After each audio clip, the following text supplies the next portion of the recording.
Thank you, Jeff, for having me. It's really exciting to be here and talk about what makes good technology and what makes good investment from the VC perspective. So just as a brief intro to everybody, and thank you again for dialing in. Really excited for the questions. Please just stop me, yell out. I don't see the hands raised, so just interrupt me as I go if there's something you'd like to explore a bit further.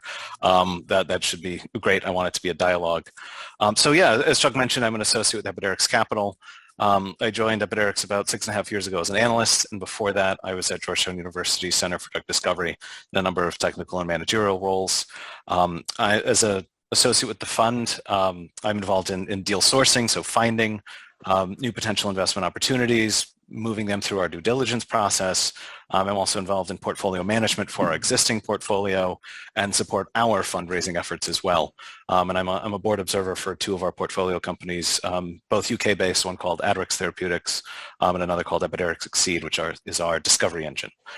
So with that brief background, I'd love to just dive in and start off by sharing a bit of the venture perspective. So kind of who we are, how we look at things, and take it from there to really set the scene. So the next few slides are a more scene setting, and then we'll dig into what makes a good investment. So as mentioned, I'm with Epiderics. We're more of an early stage venture fund, but investors across the board have a range of investment strategies that really guide their decision making.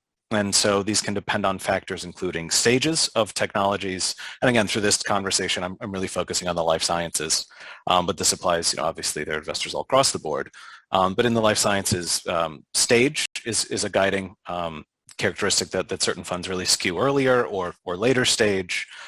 Within the life sciences, some funds focus on only biopharma, so therapeutics, or a mix of that, medical devices, diagnostics, tools, digital health, kind of across the gamut. Some folks are even more specifically within therapeutics focused on a specific indication, so maybe oncology or cardiovascular, neurovascular, in those spaces. But there tend to be themes that drive strategies behind funds, and this could also be geographically focused, where we as Epiderics invest in North America and the UK. Other funds could invest more globally, or maybe have less of a guidance and more of a preference for certain geographies. And the other bit to touch on for investment strategy is certain funds like to lead investments, and some funds like to follow on or be syndicate members. So as a lead investor, you're typically the one who does the most due diligence heavy lifting, as well as the negotiation of key terms around the deal, and helps to really bring the deal through the legal process into closure. And it's important to lay this out because we as venture funds, we raise our own money. We raise the fund. We're a firm that has an active fund deploying capital, and we raise that money off of the back of an investment strategy that we have sold to investors up the chain from us. And so we've told pension firms, family offices, university endowments that we want to invest with this specific strategy. And we really do need to keep fairly close to that strategy. And there might be some room to be opportunistic, slightly kind of to the periphery of the strategy, but we tend not to invest outside of the strategy, which is why finding an investor fit is so important. And we'll touch on that later. Another component of that kind of differentiates funds or to see the full gamut of different funds is the amount of capital that they can deploy per deal. And this could range to kind of as low as $50K or a few $100,000 up to $20 to $50 million per investment round, and is typically driven by the size of the fund. And so a larger fund will, by nature of the mechanisms behind the fund, need to invest more money into kind of larger chunks than, say, a lot of smaller checks. And so as we touch on stage and who are likely investors, that becomes relevant. And all of these just set the scene for the strategy behind a specific fund. So all funds tend to have answers for these key questions. If we do this, that, or the other, this is the stage we like to invest in, this is our risk tolerance, stuff like that. And just for a small kind of off-the-cuff statistic, most funds will review hundreds or thousands of investment opportunities per year at a variety of depths. Some could be very quickly reviewed, others could take months, as we'll touch on, and typically invest in less than 1% of those opportunities. So it's a very competitive process. And all of the above is really to say that if you're looking to start a company, or looking to think about who you might want as investors, do your homework first. because the most frustrating decline or pass email I send is to a company that is just absolutely not a fit for us, and it's very obvious. That's something that they wasted their time and probably mine, and should have thought about that beforehand. And it was just kind of a no-go from the beginning, because the company is let's say a public stage company or a late clinical stage company, with which at Epidurix we wouldn't invest in. So that's just a high level on venture kind of criteria, how funds look at, or what criteria funds use to look at things from again, the 30,000 foot view. And then briefly on Epidurix, so within kind of those criteria, we are an early stage life science only venture firm.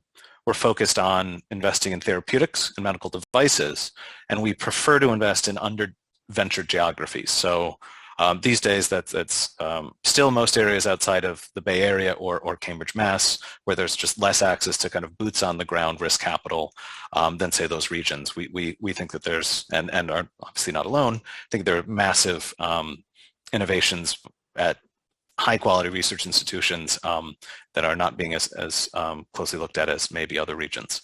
And it's more of a geographic focus for us.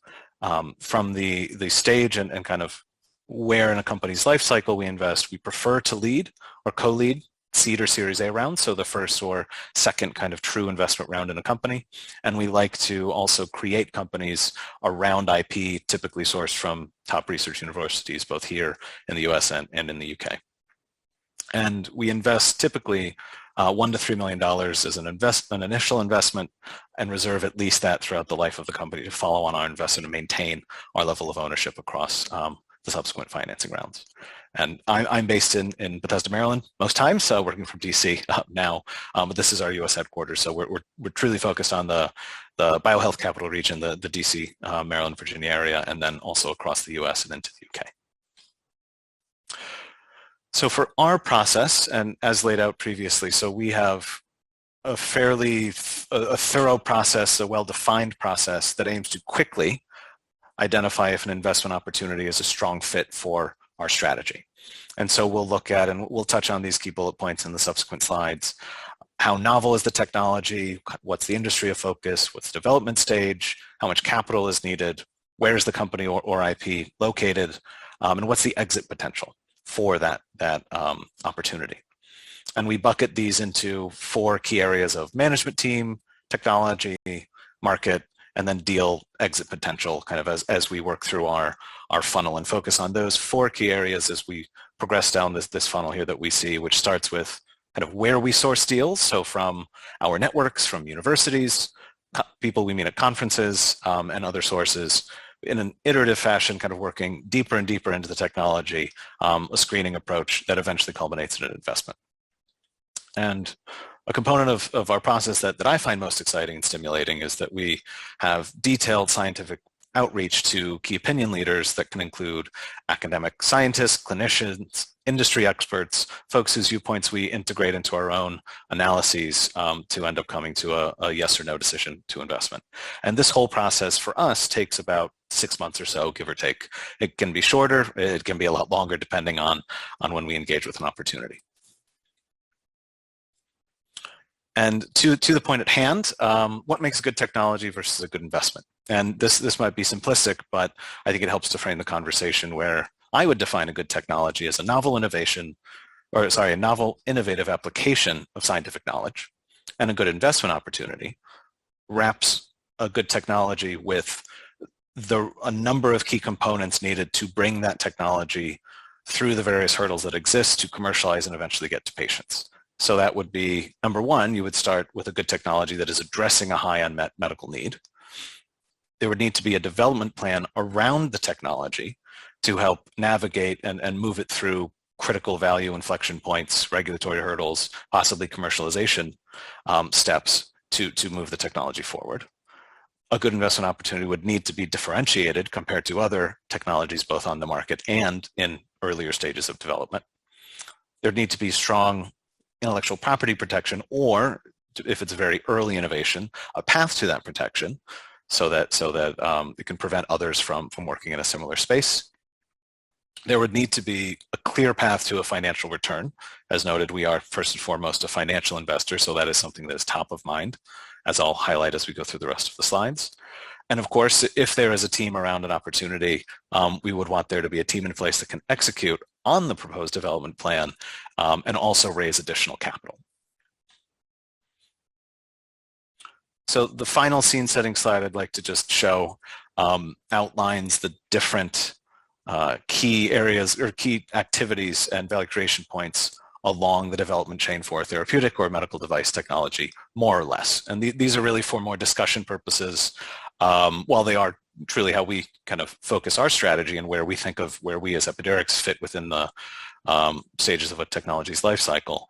The idea of the bottom row showing kind of where seed investments tend to focus or focus on development, same for Series A, which follow after seed and Series B, might be very general and maybe more traditionalist from a venture capital view of deploying smaller amounts of capital rather than kind of mega rounds, which tend to be a trend now. But suffice to say that the point of the slide is to demonstrate in an earlier stage investment, you're working on these kinds of activities, and as you go, you keep building to the next key value creation points and onward and upward. And if we were talking about a company seed round, it would unlikely be to fund later stage clinical studies. Likewise, a company Series B round is unlikely to fund prototype development, just to give that kind of background. And so with that, we dive into how we evaluate and think about the team behind a technology from the venture view. And so we look at, especially from the Epidurix view of focusing on early stage technologies, the scientific founders are absolutely critical, especially at the earliest stage of a technology development. And we evaluate teams with a number of criteria in mind. Chief among them is that the scientific founders really need to be credible in the field that the technology that is being developed is focusing on. And especially for, say, first-time scientific founders, knowing all of the challenges that will arise and the various skill sets that need to be incorporated into the management team, it's helpful if we work with scientific founders who are both able to listen and take feedback, not only from us as investors who are there eventually to try to help navigate those challenges, but also from advisors that are brought in either on an ad hoc basis to fill in gaps on the management team. And kind of with that role as scientific founder, we truly like to work hand in hand with them and identify kind of what's the best role. Is there a willingness to commit to an opportunity, to a company from the scientific founder with, of course, the support of the parent institution where, let's say, the IP is licensed from. And further to the previous slide that was showed, the nature of the company, the stage of the company often dictates kind of what the makeup of the management team really should look like, where at the earliest stages of a company, you probably do not need, in fact, you almost absolutely don't need a full set of kind of C-suite executives, full-time staff. Chief medical officer at a seed stage investment for a therapeutic company would be not appropriate and doesn't reflect the needs of the company at that stage. And it is not an efficient use of capital for the company. And so as a company grows and new challenges arise and they hit the stage where they say need regulatory work done. Great way to do that is with kind of top shelf regulatory consultants on a part-time basis. And it's important to understand that those needs can change over time. Those roles can evolve from part-time to full-time. We as investors want to see kind of who are the team involved, what gaps exist on the team, and really is there the right experience at the table? And if not, to jump a few bullets ahead, a good company building investor would really help open up their network, try to help fill those gaps in management so that there's the best chance the technology will be able to move forward from a team perspective. And as we'll talk on again, kind of the mechanics behind the deal, it's important from the outset that the team, everybody around the table, has a realistic expectation regarding the ownership and control that will undoubtedly be given up to a degree over the course of raising one or multiple rounds of dilutive venture equity capital. It's of course very different from grants. We can touch on that if there's interest later on. Briefly, we've touched on the fact that advisors, from whether it's regulatory advisors or manufacturing kind of consultants, but advisors around the table are critical in a number of ways. If you have, let's say you're an early stage company with a stellar clinical KOL who really, that's the person who can open up doors, whether it's to clinical sites or to other kinds of KOLs at that level, having strong clinical advisors at the early stage is very helpful, as is really having solid both corporate and IP counsel, which we'll touch on later, early on in a company's life cycle, so that the right structures are set up so that a founder is able to turn to experienced kind of startup counsel. That really kind of helps, if not hold hands, navigate challenges that come up. And we as investors like seeing that around the table as well. And so the key questions we tend to ask around a team really come down to, is the team likely to achieve the milestones proposed in a development plan and raise capital needed to move the technology forward in the near term? And over the course of our diligence process, we answer the second question. We tend to, given that it's both its length and how in-depth it is, how does the team handle challenges? Are they tenacious and creative problem solvers? And so we've recently pulled the trigger on an investment with a team that we actually haven't met in person due to COVID challenges. And we've been on Zoom with them for how many hours, I'm not sure, over the course of our process, and we're comfortable and felt like they were the right team for the job. And then really plugging gaps in the management team, it's a critical component as well. So as we move on, and again, please feel free to chime in with questions, as we look more at the technology itself, it's really critical to understand from day one, kind of what is the value proposition behind your technology? What needs does your technology address in the market that others can't, or others haven't tried, or others have failed, and why yours will succeed? Another way to say is that a good investment opportunity, it's not just great engineering and science. That needs to absolutely be no question. That has to be absolutely true. But there also needs to be a market need that has not yet been addressed. And as we look at technologies from the view of competition, which we'll touch on in a moment, differentiation. So why is your technology different?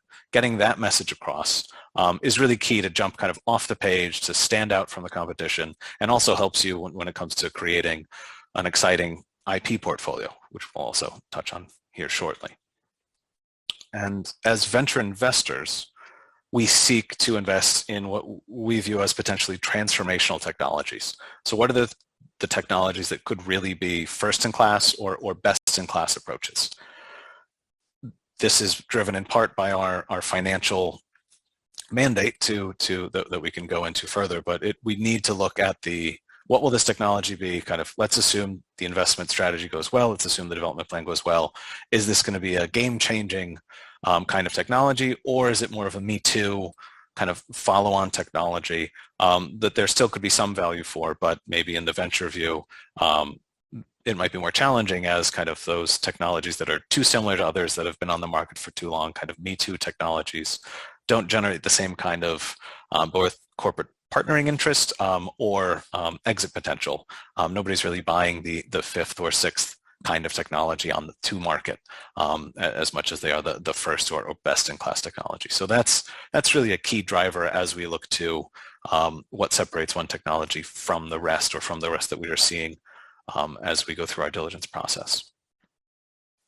And while, of course, we're in the healthcare space, which is increasingly complex from a payer and business model view, those components, even if you're still on the benchtop, still working on prototypes, having a thought of what is the final embodiment of this technology, who's going to pay for it, how are they going to pay for it, we take into very close consideration from the earliest stages of our diligence process.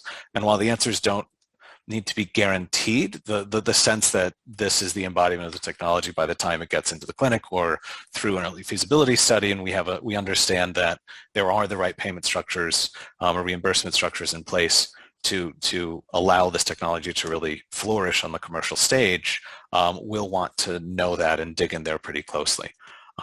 It's a key challenge, especially maybe more on the device side, where there could be challenges for a novel technology that, again, to the key question put here, might change workflows for clinicians in a manner that might not be accepted. If it's a good solution, but it's just too hard to use, even if the data is strong, that could be a significant challenge to commercialize. And those are questions that we ask to really make sure that the technology could almost slide in nicely into the workflows that exist, into the payment structures that exist.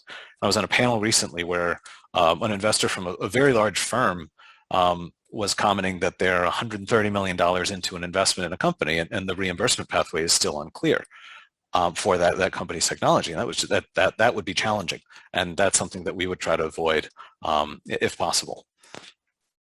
And so the other kinds of key questions, again, as we've mentioned, is the technology going to be a need to have, something that once it's approved, clinicians or whoever the users would absolutely jump at the chance to use the device, get into their practice as soon as possible? Or would they really want to be people who are part of a multi-site clinical study? Or is it a technology that could be okay if given the option, but nobody's really going to make the fight for it at a value committee to get it into the hospital system? Kind of how do other folks see this? Is this something that really is needed if it would become available on the market? Hey, Matthew, a question here. Sure.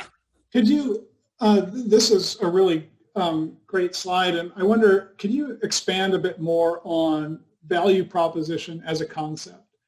And that might sound like a simple question, but I think that engineers and innovators tend to be pretty good at describing the clinical challenge they're trying to address. Yeah. And really good at describing why their particular solution is new or may outperform some alternative. But neither of those is a value proposition. And among the ways that engineers and innovators could be better at what we do is understanding this concept more fully and being able to describe our work in terms of a value proposition. Absolutely. Again, I'll do my best, and I'm not an engineer by training, so you might have to help me bridge the gap slightly. We would like to see a technology, a fully baked, if an idea was fully baked, which they don't have to be. Again, we like being a part of the process of shaping and forming and guiding to the right indication or the right kinds of solutions. But if there was a technology that was able to say, we've clearly identified that through using widget X, whatever it might be, we can absolutely cut down on length of hospital stay while improving patient outcomes. And those are two very, if I hear that for a technology, I go, okay, I'd like to see the validation behind that. What kind of economic view have you taken to get there? But those are really interesting propositions. One of those would be nice. Having both of them would be great. And yeah, obviously the more the better to a technology, but that's the kind of, if you can, move beyond the engineering to, at the end of the day, who is going to see this technology and what's the story going to be to drive the economics, to point it to, okay, we're gonna adopt this, give it a try. We think it'll work. The pilot data is exciting. If we can cut 2 days off hospital stay for this group of patients, that'll really move the needle while improving patient care. Those are the kinds of, does that help? It does. Those are two really great examples. Being able to map, say, some technology solution to a shorter hospital stay or a lower cost. I mean, believe it or not, and I think those are second nature, to you, but oftentimes a bit of a challenge to an engineering researcher to say, well, why does a better image, or does millimeter precision on this robot, or solving this with a deep learning method, or whatever? None of those are value propositions. How do they map to the things that you just said, which essentially are financial and economic? Absolutely. No, and making that jump is a team effort. That is one that we want to see initial evidence that somebody's thought through, okay, they're thinking in the right direction. Now we have to really pressure test that, bring in the right kind of consultant possibly to feed into those, to get the numbers actually accurate and correct, and make sure that if this works out, that will be a big value driver. So it's an exciting thing when we can work kind of at that level and try to diligence that kind of component. Thanks very much. Yeah, of course.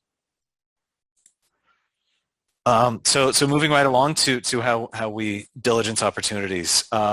Really in the life sciences, data is key. So data. We are very much data and science driven first and foremost as we evaluate technologies. We, even at the seed level, at an initial investment around either a company or even funding kind of pre-company formation work, there needs to be some sort of compelling and interesting early proof of concept data. It doesn't need to be massively robust, but the idea is that there is data supporting a technology. That said, if there is an exciting team with just absolute in-house expertise who know they can crack a problem, that could be, an opportunistic sort of investment, but most of that could start kind of an idea on paper, which we have in the past done successfully. But that is the exception, not the rule. The rule is we need to see data. We need to understand how this, whether it's a phenomenon we're observing, is this real? Is it validated? And we as investors, we want to see all of the data, kind of warts and all. So when people cherry pick data or don't include error bars or if there's any kinds of challenge that we see, okay, is this real? What's going on? That causes trepidation. We want to have an open, honest conversation, knowing how challenging experiments can be and how difficult it can be to kind of string them together to make a robust story. But we are driven by data at the highest quality possible and really in the right and best models of disease, knowing again that animal models do not translate very well in a number of key indications that we all look at. But that's the kind of benchmark that we use as part of our diligence process, in part because we know that on the other side, when it comes to kind of an acquisition or a partnership, that same data and that same approach will be used on a technology that we invest in if we're trying to sell it. And so it's an absolute need to have top quality data. Part of our process is speaking to folks who would know what are the right models, what would we want to see if we don't have that expertise in-house, but it really does come down to data. And the idea of a seed investment could very well be building the data package to make it robust enough to then raise a much larger Series A, kind of almost validating the data that was maybe done in an academic lab or redo the data under different conditions with maybe the right controls or standards of care to kind of give a comparison between what this is our novel molecule, this is the current standard or what we know would want to be tested against, and how do you start building that differentiation story? And you can start very early, even if it's a bit rough. Having comparisons of standard of care approach device or therapy versus ours in rough models can be very helpful to start going down that path. And so we like to identify, okay, what key gaps are there in the data set that we're reviewing that if we do that experiment could totally just tank the entire approach? How do we bolster the data set such that when we do go on, let's say we invest, we have a development plan, when we raise the next round, which we would kind of do together in a way, what are the next investors going to want to see in a data package? How do we address their concerns? Starting to think about that, well before. And yep, I think that's all I had there. So really to the meat of part of a question that I know is how do we look at markets? And from the venture view, an interesting market has an unmet clinical need and a lack of good or consistent outcomes for patients. I appreciate that that's fairly broad, but that's where we start. For venture investors specifically, we want to see that there is a large market with significant growth potential. And the way that we get to kind of what defines large, how do you identify growth? There are plenty of investor reports or market reports and publications that try to both either from a top-down or bottom-up approach figure out, okay, this is the market, this is the subset of patients, and by the number of procedures that have been tracked over the last decade and growth trajectory, this space is growing at a significant rate. That is the kind of, and obviously in more detail, but that's how we think about market size and growth. But from the venture view, again, noting that we are a financial investor, we need to invest in markets that can support a significant exit to deliver the kinds of financial returns we need to provide to our investors. And again, we'll touch on that in a few slides, but simply thinking if we invested or we and others invest $20 million in an opportunity that after a few years is acquired for $50 million, if we owned all of the company, which we wouldn't, and keeping things fairly simplistic, that would be about a 2.5 times return on invested capital. That wouldn't really be a venture kind of return. That's not enough to get us excited to take the risk. We need to see a path to greater than that. So if the market is only going to support that kind of exit for the technology, either we need to find a way to decrease the amount of capital needed to get to that point by being more efficient in some manner, try to identify how do we break open the market in a way that we haven't thought of, or it just might be a market that's kind of too small for that investment, and there might be another approach to tackle it that could fit our model. But that's how, from the venture side, we think about the returns. Kind of one of the first things we do once we're interested in a technology, when we kind of go to the next level, is to model things and see, okay, what needs to make sense? How much do we need to invest? When? And kind of what are the exit points that need to happen in this market for this technology for this to be a return that makes sense for us? So that's the guiding factor. And as companies think about, let's say within one technology, assuming it could either be a platform, so a technology that could have multiple different applications sharing the same kind of core technology component, or if it's a technology that has just multiple applications on its own right, could still be kind of one asset, but with multiple different indications to address. What's the best first indication to pursue? And one of our portfolio companies is a platform therapeutic company, that could address a range of indications. And the first indication that's been selected, they're now in the clinic, is one that is not the most exciting from a market size standpoint or potentially from an exit standpoint, but it is one that they will be able to generate human clinical proof of concept faster and cheaper than their second indication that they're developing for, which is going to be a much larger market, likely more corporate strategic interests and potential for let's say, a larger exit. But by proving out the platform in a more efficient manner, that can help to kind of prime the pump of potential corporate partners for not only the first program, which could get acquired and help fund the rest of development of the rest of the programs, and really just lays the groundwork for success, fingers crossed, of course, in the clinic. It makes it for an easier way to get the validating data for a platform technology if you can think about the right first indication. And that's why even at the earliest stages, we think, okay, what's the clinical trial going to be like in 4 years' time? We start thinking about that very early on, knowing that it might change, knowing that we'll refine it as we go. But these are the kinds of questions we tend to ask.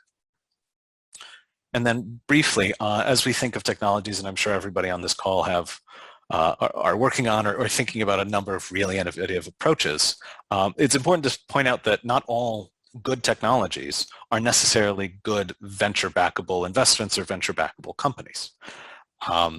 What you might already be picking up, and we can touch on more, is that venture dollars are kind of expensive dollars based on the amount of strings attached to them.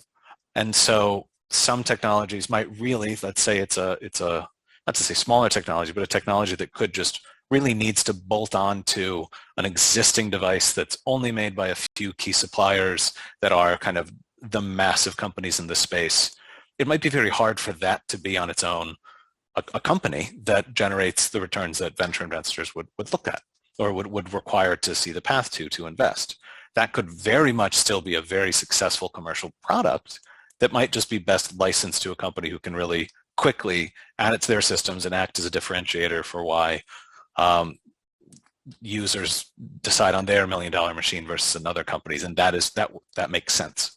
The truth is also that there's some businesses with very strong technology underlying them that might just be more lifestyle businesses that don't need the kinds of that don't need venture dollars, that instead could find other paths to fund maybe its services. There are a range of other technologies that we see that go, yeah, that's a great technology, but I don't think it's a path to a venture return, and they'll be successful with or without us, but most likely without us more so. So we take these all into account as we look at technologies and think of what is the right investment for us. And as we think of, and I think we touched on this at the beginning when talking about kind of key opinion leaders and input from other folks, who's going to drive the uptake by users once this technology is approved around the market? Is it going to be driven by a very select handful of key opinion leaders whose views at the one conference a year, that is the approval that is needed? If so, are they involved? How do they get involved? What would they want to see? How does this technology kind of go through that path?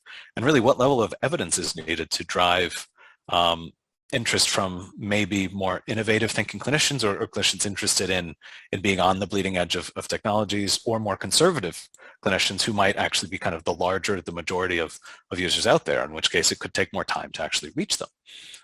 And so we try to think about and access different viewpoints along our diligence process to fill in these gaps and say, yes, we know that after a small study, only this subset of clinicians will drive use of this, which is really fine, and they will help us validate the technology further, and we're comfortable with that. It's all really being comfortable with the risks that we're taking, because all of this is clearly, there's a lot of risk going around. Moving ahead and being conscious of time. From the regulatory pathway perspective, as investors in the life sciences and healthcare, obviously regulatory pathways are a part of life for most, if not all, kinds of technologies we invest in. And having an informed early view on the right regulatory pathway for your technology is absolutely critical. And one thing to highlight is that, especially on the medical device side, some investors will have a preferred regulatory pathway. And so, for example, some investors like more of the 510K class 2 devices, as they tend to, by the nature of the technology, have less technical and clinical risk and can be commercialized more quickly. The only challenge there is that they then bear significant commercial risk. And the data in the last few years shows that unless the underlying technology truly is differentiated and manages to get through FDA via that path, the exits are a bit smaller and take more time than, say, the PMA path class 3 devices, which are more invasive, more high risk, and bear that clinical and technical risk. But they tend to be acquired by corporate partners before FDA approval, possibly before even a pivotal study, which from the investor side, from the Epidemics view, that's the kind of technology we would prefer. Though we look at obviously all medical devices. But there is that balance where, and as you're thinking about investors, understanding, okay, is this a medtech investor? Do they invest in high risk devices, or do they prefer to invest where there's going to be likely to be commercialization needed before exit? And the last point here is, as we think about clinical trial design, and the location is critical, because with FDA, of course, being central to U.S. market entry, which is the largest market around and a key market to develop technologies in, there's still the potential to develop technologies in earlier clinical studies in other countries. And we look into that across the board for our portfolio companies and see great synergies there to bring some data from other countries to FDA, obviously needing I think the bulk of studies done in the US for US approval. But there's flexibility, and it's worth exploring all of the infrastructure kind of globally for clinical trials. On the IP side, so intellectual property comprises not only patents, but trademark, trade secret, things of that nature that really can help you protect your technology and prevent others from commercializing a similar and infringing technology. I think the biggest point is that it's never too early to start thinking about an IP strategy. How will you protect your technology? And it's critical to talk to your tech transfer office, or especially in this case through Hopkins, the folks at JHTV, before you publish or present sensitive innovation or sensitive information about the innovations you're working on. That is number one. And the same is true if we're talking with IP counsel. The truth of it is that while some companies complain about the cost of IP counsel, good IP counsel is absolutely worth the cost, even for an early stage company that is scraping by and bootstrapping, because it really does give investors the confidence to move forward and to invest in a company, and that comes through our IP diligence process. And long term saves money. And the one story I'll share is that we were recently looking at a technology and flagged early on that there might be some concern with IP. Typically, full IP diligence is one of the last things you tend to do as an investor, and we flagged the questions and saved the IP diligence for the end. And by the time we got there and dug in closely, figured out that the IP counsel was not really skilled in life science IP, and as a result, it made it very challenging for us to see a path for the company having a strong IP portfolio, and we had to walk away. And that was a challenge, because we liked the rest of the technology and the rest of the market, but without IP, you really don't have much. And so it's a strong lesson, and please learn it from me that when given the chance, find the right counsel. And the other side of that is we're recently made an investment in technology that is in a very challenging kind of IP space, but the IP counsel involved is probably one of the top groups in the world to be working on this kind of technology. And that's very helpful. And we are very confident that if there's a path forward, this group will find it. And so it sounds like a small point, but I think it's an important one, that the quality of IP management and the need to have strong IP management is absolutely central to the survival and success of a startup in this space. I might skip some of these bullet points just for the interest of time, but I think we touched on most of them. The competitive landscape and the environment that a technology is developed in is again, it's a very rapidly changing kind of sector with announcements daily from large clinical focused conferences that really move standards of care and can either cause the success or failure of the next big therapy and fill in the blank for whatever area you're thinking of really overnight. And so as we think about the competitive landscape for a technology, we look at, of course, okay, what's where would this technology slot into first line, second line, third line, what have you? What are the established technologies this would go against, or therapies that this would compete against now? Who are in late stage clinical trials that are likely to be announced over the course of our investment? Who are even earlier than that, who we might get some sort of clinical proof of concept readout over the course of our investment? And then what are the other, let's say, preclinical companies or earlier stage companies addressing the same problem, possibly in a totally different manner, that could leapfrog and from kind of an indirect competition side, absolutely, shift or raise the bar or change the bar away from where we think it is now. So it's a very exciting place. I think we can all agree to be working, given the level of innovation ongoing, but it can manifest in interesting and challenging ways. We were looking again at an opportunity where part of the innovation was based on one mechanism, and over the course of our diligence process, some significant clinical data arose that did not look great for that particular mechanism. And as we were trying to socialize the deal with other investors, that overshadowed basically everything else, even though, and we still believe that there was something exciting there, folks couldn't look past that component of the deal and ended up, again, that was one that we didn't move forward with beyond a certain stage. And this stuff happens in real time, where you can wake up and the world is different, as we all know, than it was yesterday from a technology or an indication or disease standpoint. So we try to take as much of this into account, knowing that we can't obviously predict the future entirely correct.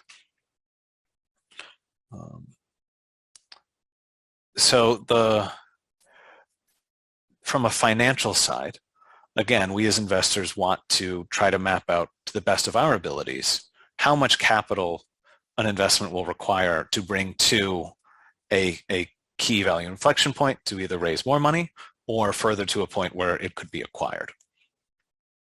And the amount of capital that can be required can be tied to valuation. It can be tied to, it tends to be tied more so to those key development criteria that would trigger somebody, some corporate or a partner, to be interested in acquiring the technology. And as we think about that, kind of how much dry powder, as it's called, how much money do we have on hand to invest in this one deal beyond this specific round? Can we attract other folks of, other value-add investors, people who expand the skill set at, say, the board level to the table in order to really just maximize the talent around the table to help move the technology forward? Can we get a strong syndicate of folks around the table if we can't invest the whole deal or the whole round ourselves? And we at Epicure, we like to syndicate. We think it's a great way to spread risk and to just broaden the skill set. And that can help, especially when it comes to hiring, where if you have a number of strong investors around the table and have a need for a specific hire, the chances are good that somebody will know somebody that can get to that kind of role more quickly than if you only have, say, one investor at the table. And only briefly, I want to touch on the mechanics underlying the deal, such as valuation, which, again, are negotiated later in the diligence process.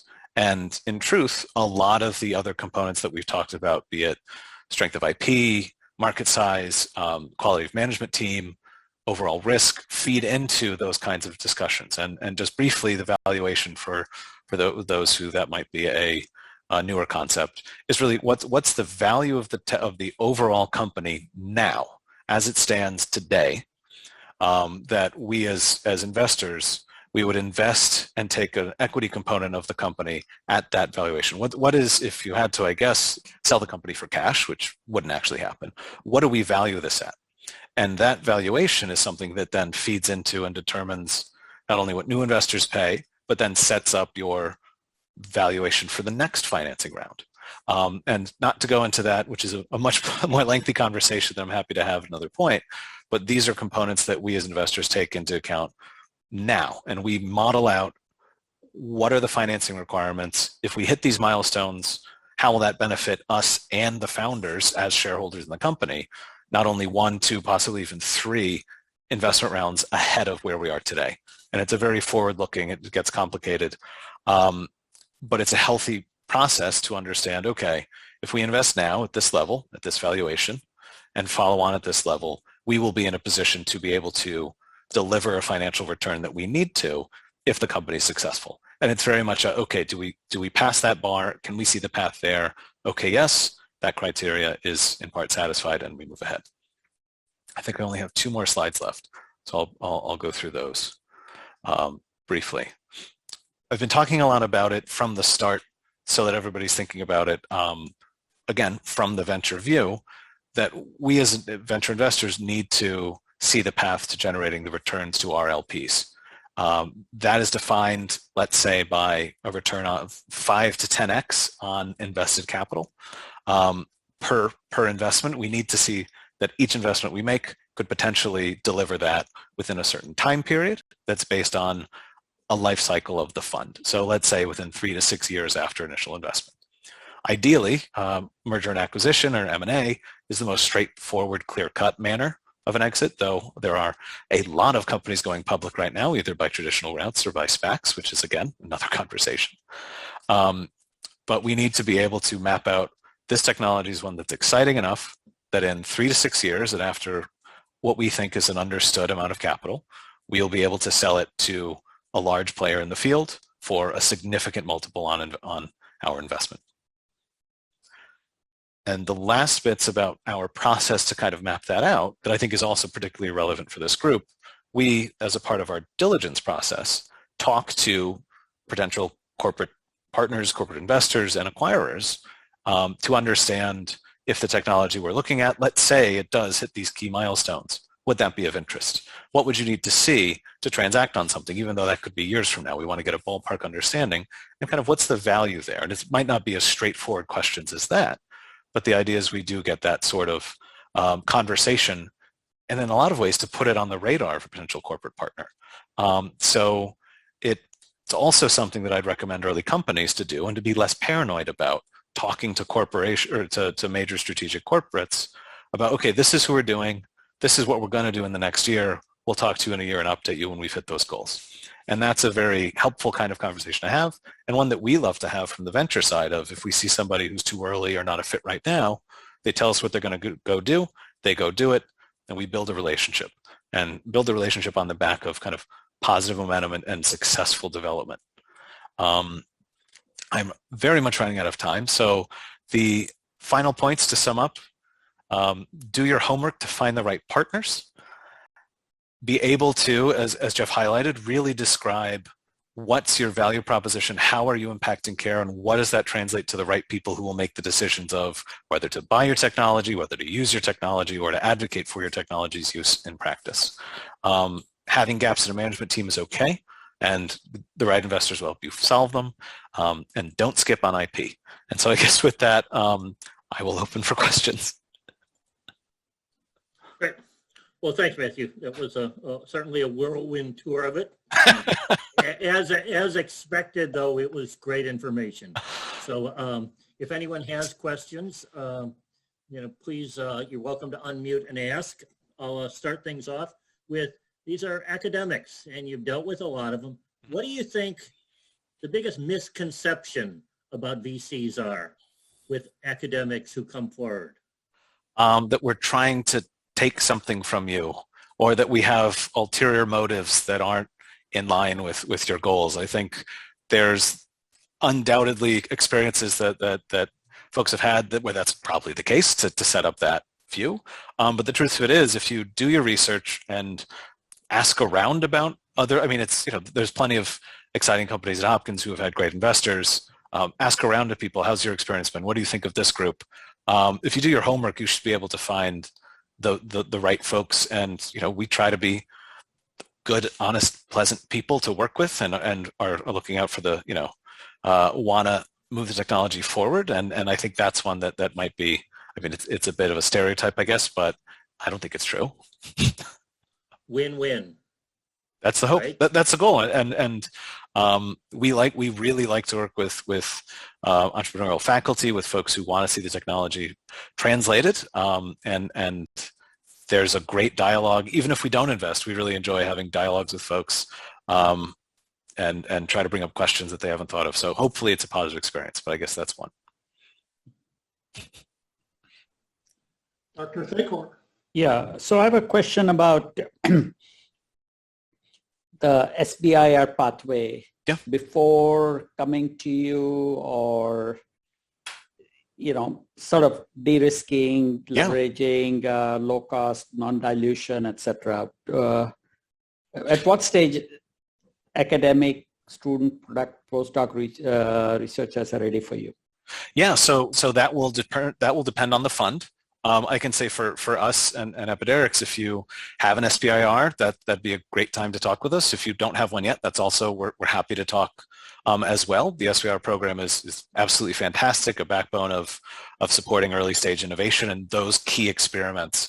And for some portfolio companies having, and other companies who already have capital will seek SBIR funding, either to potentially de-risk a second program or something along those lines. So I mean, they're fantastic, and who doesn't love non-dilutive capital, especially when it's run by, in a great way. And there's so many support structures for early companies through the program as well.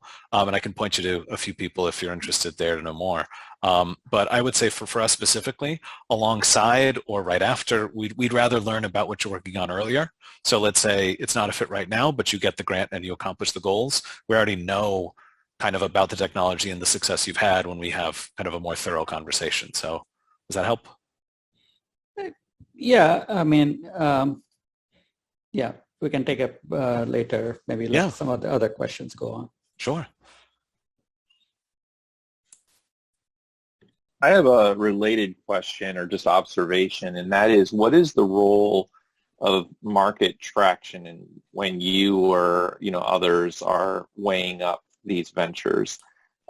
This space in particular seems a lot different than a lot of other investment spaces, in that I'm seeing companies funded who have little or no traction whatsoever, but are receiving $1 million investments because folks are gambling that it's going to pay off in spades. How do you approach that question of traction for early stage ventures? So traction's challenging in that the companies we would invest in wouldn't be on the market. So true market traction or sales or commercialization, we are years before that happens. Ideally, that wouldn't happen while we're invested, to be honest. So for us, traction would be defined more as interest. It could be defined as interest from clinicians who have said, yeah, no, this is really what we would want to use. If you gave this to me now, I would pay a premium to use this product. And that's how we can, I guess, simulate traction, or how we interpret traction or interest levels, so that when the technology gets there, there's a user base and somebody will want to plug that into their product line. So does that help? I mean, there's not a lot of market traction for therapeutics or devices at the early stages. Diagnostics would be different because you can get to market maybe in a different and faster manner. But I guess short answer, we don't see market traction. We would gauge other kinds of criteria. And that's why your customer discovery process for, like I work with student teams, and, that's one of the things we're always pushing them toward is that, getting that expression of interest, like you're saying, and so that they can demonstrate that. Absolutely. If somebody comes to us and says, we've talked to 2 clinicians who both say, yeah, we'd use it, and somebody says, we've talked to 60 different clinicians from both large and small research centers who, with a range of different number of cases they do in a year, and all come back saying, yes, we would use this technology. We would then go do something similar and validate that, but it's a much more thorough process. And so that touches on a lot of what the ICOR program does and those kinds of mindset of customer discovery. If we're defining traction in that way, there should be a lot, but it's very different. That's more understanding who your eventual customer would be, who your eventual payer would be, decision maker to use the technology, those kinds of things. Great. Do we have time for one more question? Anybody? Now, seeing that the clock has struck the hour, I wanted to cover 3 things very quickly. First, if you look in the chat window and maybe scroll up just a bit, in chat you'll see a link that Chuck has posted. That's to a survey, and that helps very much. It's a short survey. Please take it. It helps shape the content for future talks in the series. Second, and most importantly, however, I wanted to thank Matthew Miessau again very much for a really great seminar. So the resounding Zoom applause is thundering through the Thank you all. Excellent. And with that, extend a small appreciation of our thanks as well, Matthew. This is the XE, and this one has your name on it. Really?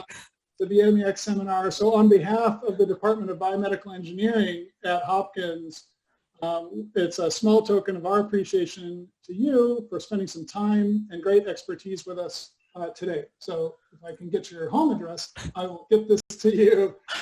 Thank you. Thank you so much. It's an honor. It's really our pleasure, Matthew. Thanks very much. And then thirdly, just to say that Matthew has kindly offered to stay on for an after party of chat, which starts right now. If you had other conversations, or maybe just something that you're wondering about, if you're an entrepreneur, you actually happen to have a VC expert right here on the line with you, and if you wanted to strike up some chat, please stay on.